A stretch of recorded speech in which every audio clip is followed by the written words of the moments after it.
Welcome to the Explainer. So, have you ever felt that frustration? You see a problem in your community and you just wish you could do more than just talk about it.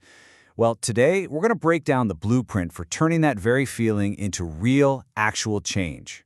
Yeah, we've all been there. You see an issue in your neighborhood, maybe at your school or in your town, and you think to yourself, man, someone should really do something about that. It's just such a powerless feeling, right? Well, what if I told you that there's a method that actually helps you become that someone?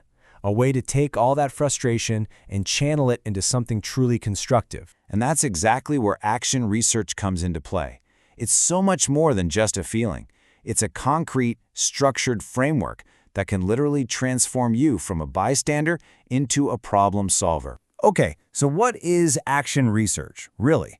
At its heart, it's a powerful fusion of two key ideas. One, understanding a problem, and two, actively doing something to fix it. See, unlike traditional research that usually just observes from a distance, action research gets its hands dirty. It's all about working with a community, side by side, not just studying it from the outside. The goal here is real improvement, not just some report that's going to sit on a shelf and collect dust. And this slide really highlights the fundamental difference in purpose. Traditional research asks, okay, what is happening here? But action research asks a totally different question. How can we make this situation better? It's the difference between just being an observer on the sidelines and being an active participant in creating change. So how does this actually work in practice? Well, it's not a simple straight line from A to B.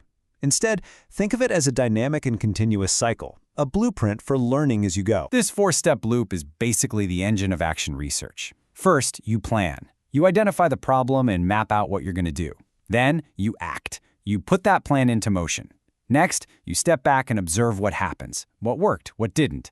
And then, and this is the most important part, you reflect. You analyze what you learned, and that reflection sharpens your next plan. And the whole cycle starts over again, creating this powerful spiral of improvement. And this quote really just nails it.